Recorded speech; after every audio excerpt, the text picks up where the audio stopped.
5 ఏళ్లలో ఉన్నటువంటి పరిస్థితులు, కూటమికి అధికారం ఎలా వచ్చింది అన్న అనాలిసిస్ కూడా ఒకసారి మనం చేయాలి.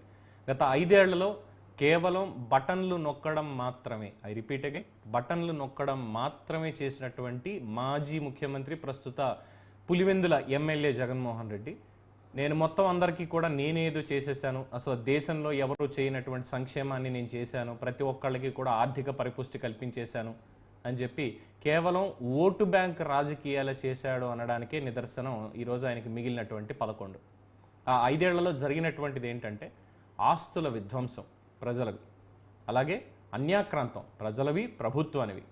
ఇంకా మాట్లాడితే పేదల ఇళ్ల పేరుతో వాళ్ళు చేసినటువంటి యాగి అంతా ఇంత కాదు. జగనన్న వైఎస్ఆర్ కాలనీలు కట్టించేస్తున్నాం, పేదవాడికి పటిష్టమైనటువంటి ఇల్లు మేమే ఇస్తున్నాం, ఇంకెవరు ఇవ్వనట్టు.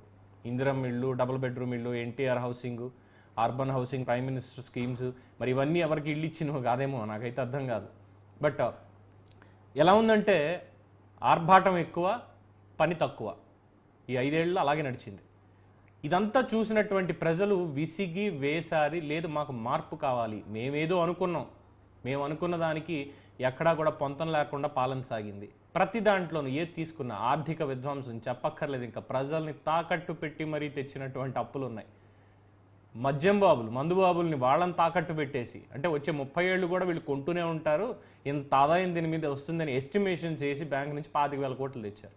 ఇది కాకుండా కార్పొరేషన్ల పేరుతోటి రోడ్డు పేరు మీద రోడ్ డెవలప్మెంట్ సెస్ అని ఇంకొకటి వేసి, దాని మీద పెట్రోల్ సెస్ ఇవన్నీ వసూలు చేసి ప్రజల్ని ఎంత పిండాలో అంత గట్టిగా పిండేసి ఇష్టం వచ్చినట్టు, ఇక రక్తం కూడా మిగలదేమో ఆ టైప్లో అందరినీ పిండి కేవలం కొంతమందికి మాత్రమే తన ఓటు బ్యాంక్ అనుకున్న వాళ్ళకి మాత్రమే పంపిణీలు చేసుకుంటూ బటన్లు నొక్కుతూ, అది కూడా అప్పులు చేసి, ఆదాయం రాష్ట్ర ఆదాయం ఎడిపోతుందో తెలియదు, అసంఖ్యాకంగా పెట్టుకున్నటువంటి సలహాదారులు, అవుట్సోర్సింగ్ ఉద్యోగులు, మొత్తం అన్ని సొంత సంస్థలకి సొంత వాళ్ళకి పెట్టుకున్నటువంటి దోచిపెట్టడాలు ఇవే జరిగాయి తప్పితే 5 ఏళ్లలో వచ్చినటువంటి కంపెనీలెన్ని, ఇచ్చినటువంటి ఉద్యోగాలెన్ని, ఉపాధి లేదు. వ్యవసాయ సంగతి సరే రైతుని మ్యూజియంలో పెట్టడం తప్పితే ఏం మిగిలింది లేదు 5 ఏళ్లలో కూడా.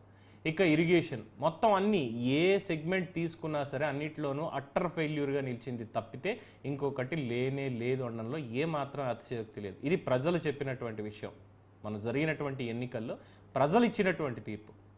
చాలిక మిమ్మల్ని చూసాం, ఇలాంటి రాజకీయ నాయకులు ఉండకూడదు, మీకు రాజకీయాలు అనవసరం అని చెప్పి కూర్చోబెట్టారు. అయినా సరే ఇంకా అబద్ధ ప్రచారాలు ఇవే నడిపిస్తున్నారు, అది వేరే విషయం అనుకోండి. సో ఇవన్నీ చూసి ప్రజలకు ఇది కాదు పాలన అంటే, అలాగే అభివృద్ధి అంటే ఇది కాదు, సంక్షేమం అంటే ఇది కాదు, చేయాల్సిందిగో ఇది అని చెప్పి హామీలు ఇచ్చి కూటమి Telugu Desam party, Janasena, Bharatiya Janata party NDA అధికారంలోకి వచ్చింది. ప్రజలు చాలా భారీ మ్యాండేట్ ఇచ్చారు, 164 ఏకంగా. ఇంత మ్యాండేట్ ఇచ్చి వాళ్ళని అధికారంలో కూర్చోబెడితే ఈ 100 రోజుల్లో వాళ్ళు చేసింది ఏంటి, ఈ 100 రోజుల్లో వాళ్ళకి ఎన్ని మార్కులు ఇవ్వచ్చు? పరిపాలన పరంగా చంద్రబాబు రాజకీయానికి, ఆయన పరిపాలన తీరుకి, ఆయన మంత్రివర్గానికి, ప్రస్తుతం ఉన్నటువంటి మంత్రివర్గాన్ని అందరికీ కలిపి 100కి ఖచ్చితంగా 95 మార్కులు ఇవ్వచ్చు. ఎస్, ఎందుకంటే ఈ 95లో డే 1 నుంచి వాళ్ళు పనిలోనే ఉన్నారు తప్పితే ఎక్కడ రెస్ట్ తీసుకున్నది లేదు. ఈ 5% ఎందుకు తగ్గింది అని అంటే, వాళ్ళు ఇచ్చినటువంటి సూపర్ 6 హామీలు మెల్లమెల్లగా అమలు చేస్తున్నారు. దాని మీద మాత్రమే ఎక్కువగా ఇప్పుడు చర్చ జరుగుతుంది కాబట్టి ఆ 5% అనేది పరిపాలన పరంగా తగ్గింది. అఫ్కోర్స్ అది ముందు సరి చేసుకోకపోతే పొద్దున ప్రజలే తీర్పిస్తారు, వాళ్ళు ఇచ్చినటువంటి సూపర్ 6 హామీలు కావచ్చు ఇవన్నీ. అయితే ఈ 100 రోజుల్లో కూడా ఇచ్చింది మాట ఇచ్చినట్టే నిలబెట్టుకున్నది. ఖచ్చితంగా 1వ తేదీనే జీతాలు, 1వ తారీఖు ఒకవేళ సెలవు దినం ఉంటే 30వ తేదీనే జీతాలు ఇచ్చే విధంగా, అలాగే పెన్షన్లు, సామాజిక పెన్షన్లు ఏవైతే ఇస్తున్నారో అది కూడా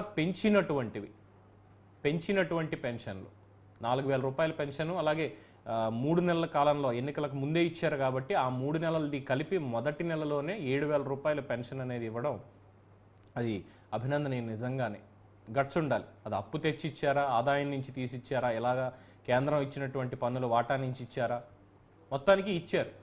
ఏదో 250 రూపాయలు పెంచుకుంటా పోతాను అనుకున్నట్టయితే డెఫినెట్గా కాదు. అలాగే అవసరం లేని వ్యవస్థల్ని కూడా పక్కన పెట్టారు.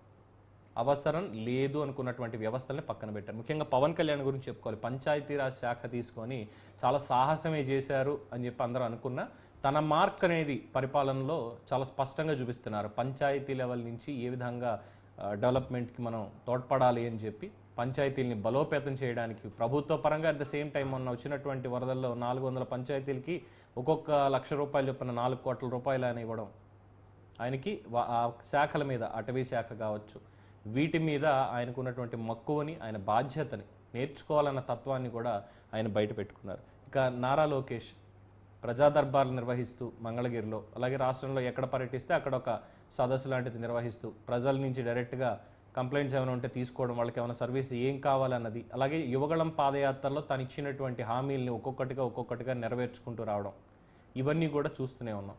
అంటే ఇది పొగడాలో లేదు పూర్తి స్థాయిలో విమర్శించాలా అంటే తప్పున్న చోట ఖచ్చితంగా విమర్శిస్తాం. ముఖ్యంగా వచ్చినటువంటి మైనస్లు, కోనేటి ఆదిమూలానికి సంబంధించినటువంటి ఇష్యూ కావచ్చు, అలాగే గుంటూరులో ఎమ్మెల్యే గారి భర్త ఏదో చేస్తున్నారు అక్కడ ఈ ఇసుక కాంట్రాక్టులకు సంబంధించి, అలాగే కొంతమంది ఇసుక కాంట్రాక్టులకి సంబంధించి, ఇసుక పంపిణీకి సంబంధించి నేతల చేతుల్లోనే ఉన్నాయి ఇప్పటికీ కూడా అని.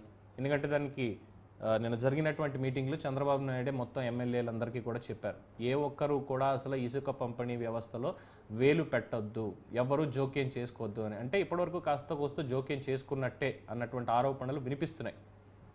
ఏం చేస్తాం, ప్రతి ఒక్కళ్ళకి ఉంటుంది కదా. ఎస్, డెఫినెట్గా తప్పు చేసిన వాళ్ళకి ఖచ్చితంగా శిక్షించాల్సిందే, ఆ విషయంలో కూడా అందులో అయితే డౌట్ లేదు. సో ఓవరాల్గా ఈ 100 రోజుల రిపోర్ట్ వాళ్ళు ఎన్ని మార్కులు ఇచ్చుకుంటారు కూటమి ప్రభుత్వం మొత్తానికి అని తెలపడానికి, ఈ రిపోర్ట్ ప్రకారం వాళ్ళు ఏం చేశారు, అసలు ఈ 100 రోజుల్లో ఇచ్చినటువంటి హామీలన్నీ నెరవేర్చారా, నెరవేర్చడానికి ప్రయత్నాలు చేస్తున్నారా,